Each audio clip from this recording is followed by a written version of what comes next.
dari masing-masing. Dalam hati saja. Berdoa mulai.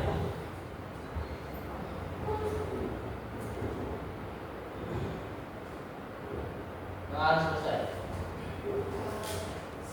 Terima kasih kepada saudara yang telah memimpin doa pada hari ini. Semoga dengan membaca surat tadi lanjut pula kegiatan kita dari awal sampai akhirnya. Amin. Sebelum kegiatan kita mulai, langkah baiknya kita perkenalan diri terlebih dahulu. Dimulai dari kakak.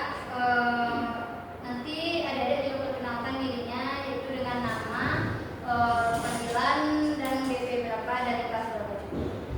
Dimulai dari kakak sebelumnya. Perkenalkan, nama kakak Sofia Malina, adik-adik bisa panggil kakak Sofi. Kakak berasal dari BP 23 kelas BKC. Dilanjut perkenalkan, nama saya Siska Lugi, bisa panggil Siska, BP 24 di Luar. Dan perkenalkan, nama saya Sofia Malina, berasal dari Sofia.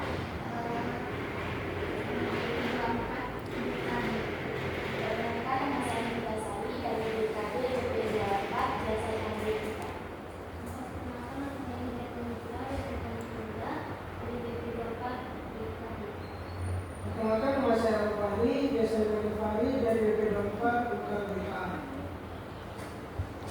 Perkenalkan, nama saya Ramadhani Sariago, biasa dipanggil Doni, dari PKB BP 24.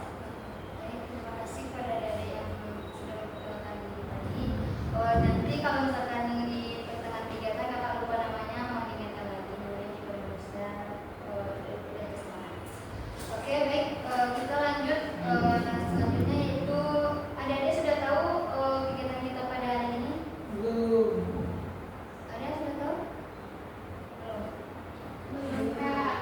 Oke, kegiatan kita pada hari ini yaitu bimbingan kelompok. Ada dari adik-adik yang tahu apa itu bimbingan kelompok? Tidak. Tidak, Kak. Dan ada yang pernah mengikuti bimbingan kelompok? Saya pernah, Kak. Di mana dia? Waktu itu sama Bu Fadila. Berarti pas bulan ini. Ada lagi yang pernah ikut? Oke, jadi bimbingan kelompok itu adalah bimbingan yang terdiri dari 2 sampai 12 orang. Jadi di dalam bimbingan kelompok itu kita membahas suatu topik yang sedang hangat-hangatnya pada saat ini. Dan nanti ketika kita membahas suatu topik tersebut, adik-adik berharap memiliki keterbukaannya. Misalnya nanti cerita-cerita kita di sini, atau adik-adik di sini sukarela nggak bantu kakak buat bimbingan kelompok ini? Terus nanti kalau misalkan ada sesuatu yang kita bahas di sini, cukup sampai di sini saja, tidak dibawa keluar. Oke, selanjutnya yaitu materi kita tentang pelecehan seksual. Apakah adik-adik tahu apa itu pelecehan seksual?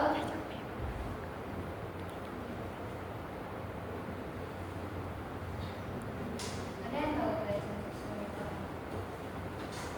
Jadi saya jawab, Ya, silakan. pelecehan seksual itu adalah sebuah tindakan yang tidak diinginkan seseorang, baik secara fisik maupun verbal.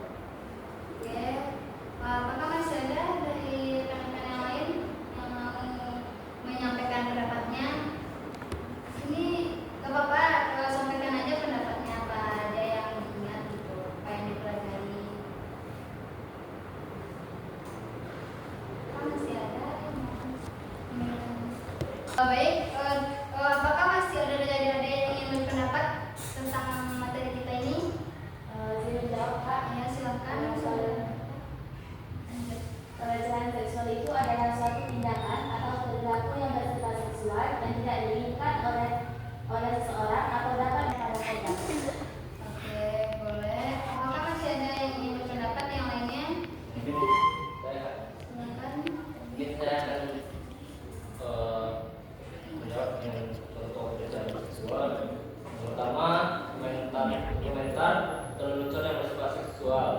memberikan komentar yang merendahkan atau tidak senonoh tentang penampilan fisik seseorang.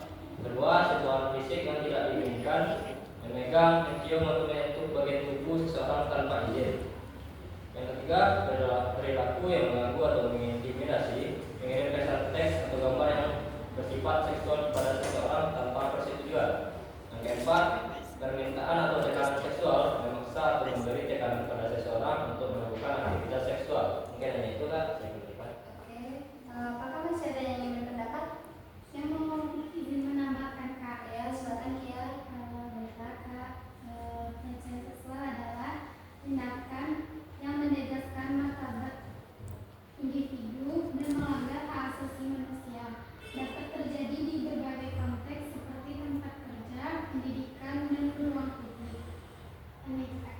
Oke, ya bagus. Tadi ada banyak pendapat juga, ada pengertiannya dan ada juga contoh-contohnya.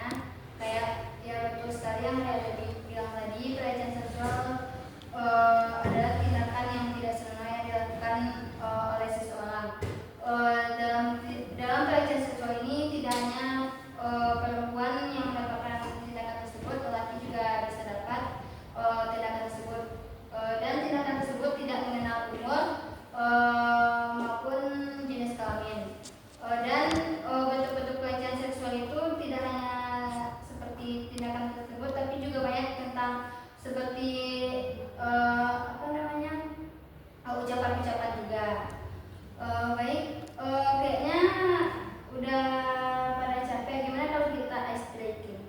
Boleh. Ada yang mau mengusulkan ice breaking kita apa hari ini?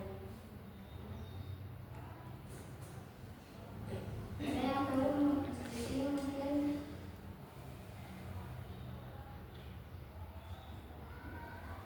Oke, kalau dari kakak aja ya. Jadi ice breaking-nya ini clue-nya orang ketiga. Jadinya kayak gini, misalkan dari Kia, ini sebenarnya Siska. Oke, dari Kia misalnya, orang pertama Kia, orang kedua Siska, terus yang ketiganya siapa? Ngerti? Orang ketiganya Doni. Ya gitu. Ngerti kan? Ya, orang kedua Siska. Terus nanti baca aja misalnya orang ketiganya kita gitu. Baca orang ketiga kita. Ya. Oke, apa ada sudah paham dengan permainan yang tadi? Paham. Kita mulai ya permainannya. Orang pertamanya Kia, orang keduanya Bita. Terus orang ketiganya siapa? Fahri Kak.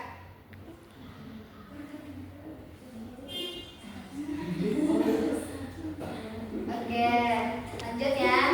Orang pertamanya Fahri, orang keduanya Doni, orang ketiganya siapa? Orang ketiganya kita. Kita. Oke, kita lanjut lagi. Orang pertamanya Siska, orang keduanya Kia, orang ketiganya siapa? Orang ketiganya Roni.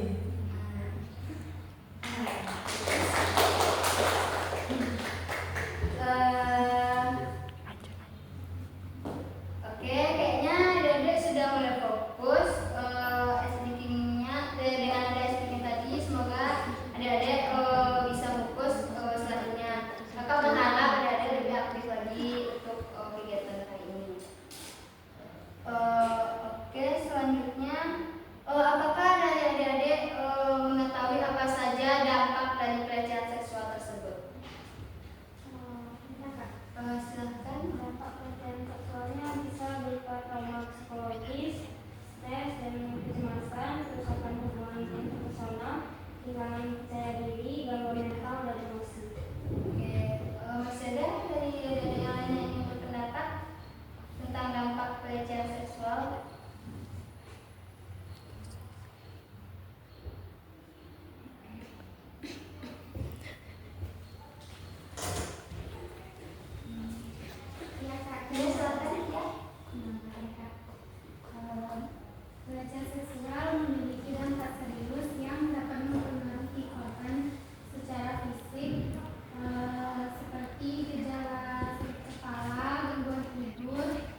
sosial. Dampak ini bisa dampak pendek maupun jangka panjang, tergantung pada jenis dan intensitas pengalaman yang dialami oleh korban.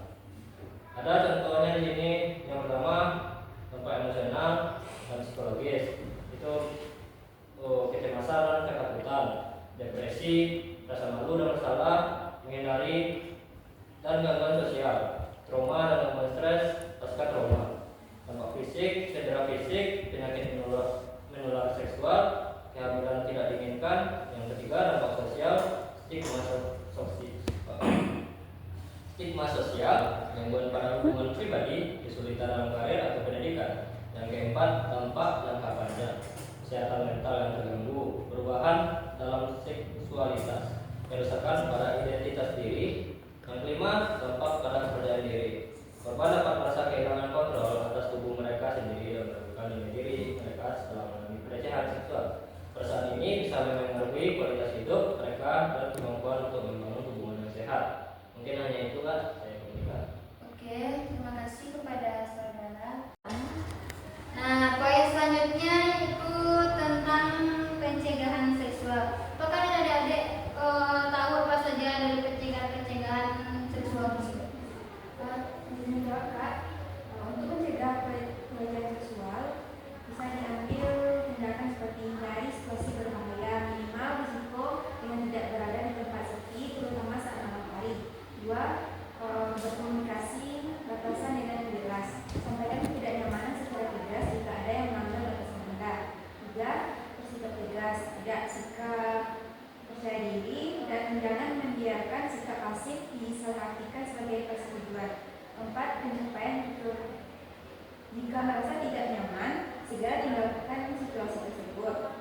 5. Menguasai teknik dasar bela diri bisa membantu dalam situasi darurat. Oke, apakah masih ada yang ingin menambahkan yang lainnya tentang pencegahan? Silakan.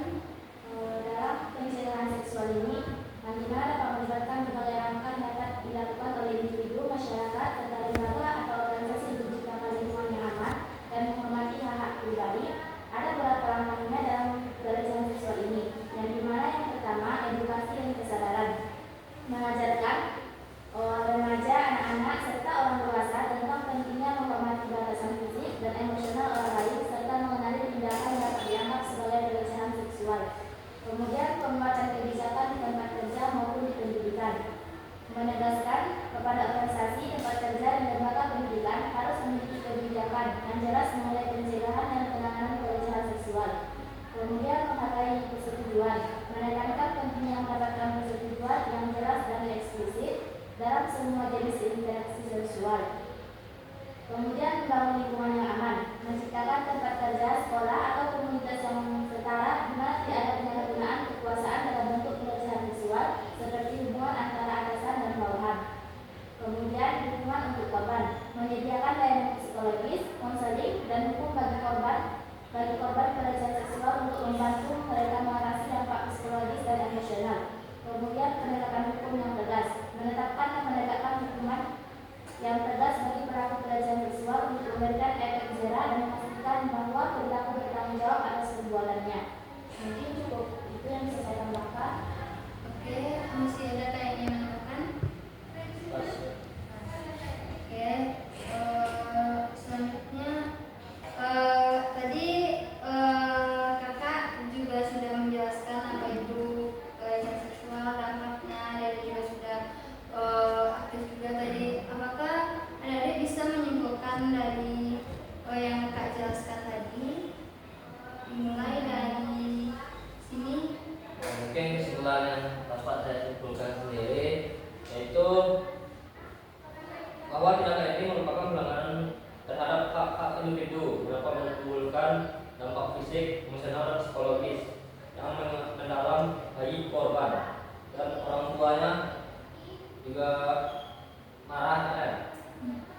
Pelecehan seksual mencakup berbagai bentuk perilaku tidak diinginkan yang konotasi seksual seperti komentar, sentuhan, ancaman, atau tindakan yang merendahkan dalam mengintimidasi orang lain.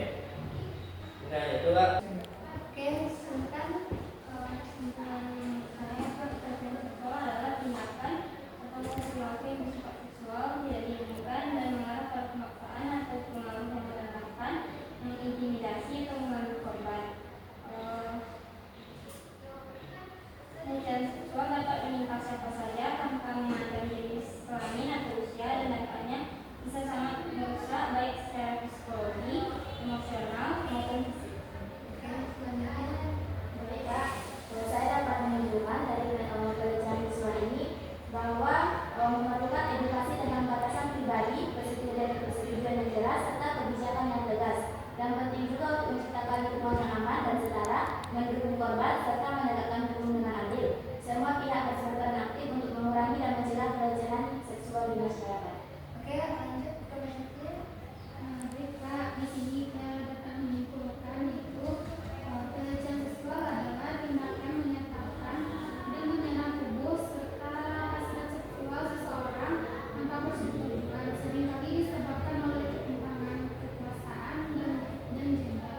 psikologisnya.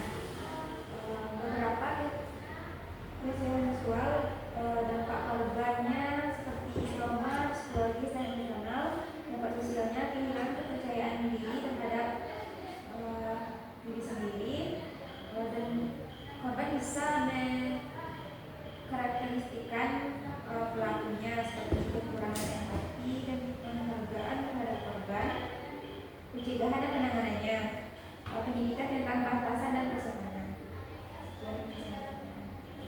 Jadi Dede juga sudah menyimpulkan tentang materi kita hari ini. Jadi kakak juga meminta kepada adik-adik untuk memberikan pesan dan kesan terhadap materi dan kegiatan kita hari ini. Dimulai dari Bismillah. Baik, pesan saya harus selalu menjaga diri dan menghindari keluar malam bagi yang perempuan karena itu sangat rawan. Bagi laki-laki keluar malam serah-serah bisa penting bisa jaga diri sendiri. Kesannya Kesan dalam kegiatan ini. kesan dalam kegiatan ini sangat luar biasa. Saya baru pertama kali mengikutinya dan saya mengetahui apa itu bimbingan kelompok. Itu kan. Ya, lanjut kepada Fazli.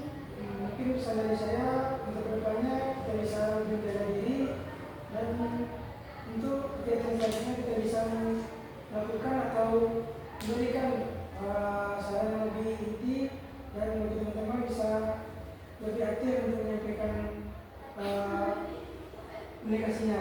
Pesan dari saya adalah saya sangat senang karena dari menyambung ini kita bisa mendapatkan ilmu yang dari tadinya kita tidak mengerti tentang pelecehan seksual, dan sekarang kita bisa mengerti itu. Sekian dari saya. Lanjut. Pesan dan kesan. dari saya dapat menjaga diri kapanpun dan dimanapun kegiatan. Pesan dari saya selama menjalankan bimbingan kelompok, saya dapat mengakui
Tuhan Yang Maha Esa mengucapkan hamdalah.